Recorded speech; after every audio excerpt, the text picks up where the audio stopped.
పొన్నూరు నియోజకవర్గంలో కూడా ఆది నుంచి అది తెలుగుదేశం పార్టీకి కంచుకోట. ఎందుకంటే ధూళిపాల నరేంద్ర గారు అక్కడ 6 సార్లు విజయదుందుబి మోగించడం జరిగింది.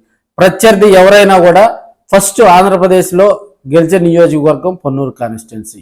ఈ కాన్స్టిట్యున్సీలో కూడా ధూళిపాల నరేంద్ర గారి నాన్నగారు కూడా కొన్ని రోజులు గతంలో కూడా ఎమ్మెల్యేగా పనిచేయడం జరిగింది. ధూళిపాల నరేంద్ర గారికి అక్కడ ఒక బ్రాండ్గా కూడా ఆ పొన్నూరు కాన్స్టిట్యున్సీని చెప్పుకుంటూ ఉంటారు. వరుసగా కూడా ఆయన గెలవటం జరిగింది. అయితే 2019 ఎన్నికల్లో కూడా ఆయన విజయానికి కిలార్ రోసి గారు అడ్డుకట్ట వేశారు. కిలార్ రోసి కూడా స్వల్ప మెజార్టీతో ధూళిపాల నరేంద్ర మీద కూడా గెలిచి సంచలనం సృష్టించారు. అయితే అప్పట్లో జరిగినటువంటి 2024 ఎన్నికల్లో జరిగిన కొన్ని మార్పుల దృష్ట్యా ఆయన్ని గుంటూరు పార్లమెంటుకు పంపించడం, అక్కడ అంబటి రాంబాబుకు సంబంధించినటువంటి బ్రదరు అంబటి మురళీకృష్ణకి అక్కడ కాన్స్టిట్యున్సీలో కూడా అసెంబ్లీ అభ్యర్థిగా కూడా ప్రకటించిన నేపథ్యంలో కూడా ఆయన గట్టి పోటీ ఇవ్వలేదని చెప్పొచ్చు.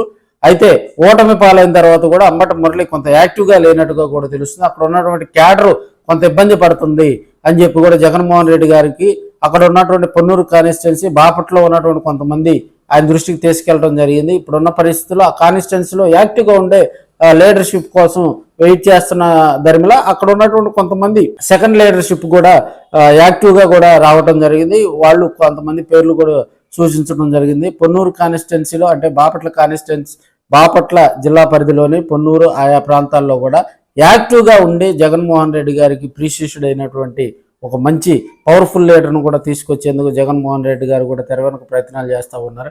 ఇప్పటికే ఆ లీడర్ కూడా జగన్మోహన్ రెడ్డి గారిని కూడా కలిసినట్టు తెలుస్తూ ఉంది. అయితే మరోవైపు అంబటి మురళి కూడా దీని మీద ఎలాంటి స్పందన ఇవ్వలేదు. అయితే రాబోయే రోజుల్లో కూడా అంబటి మురళికి చెక్ పెట్టే విధంగా కూడా కొంతమంది అక్కడ ఉన్నటువంటి సెకండ్ లీడర్షిప్ అయితే చర్యలు తీసుకుంటుందని కూడా చెప్పాలి.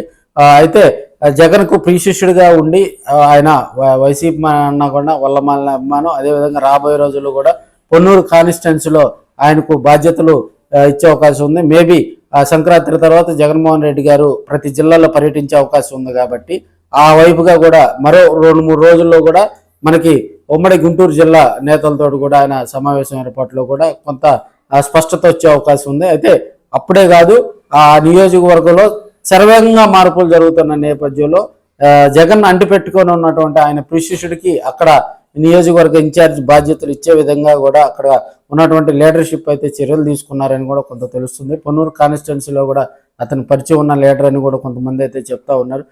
మరి కొన్ని రోజుల్లో కూడా ఆయన పొన్నూరులో పవర్ఫుల్ లీడర్గా పేరు తెచ్చుకుంటారా, మరి జగన్మోహన్ రెడ్డి గారి దశ నిర్దేశాలకు అనుగుణంగా ఆయన ఎలాంటి చర్యలు తీసుకుంటారనేది కూడా సస్పెన్స్కు తెరపడిన ఉన్నట్లుగా కూడా మనకు తెలుస్తూ ఉంది.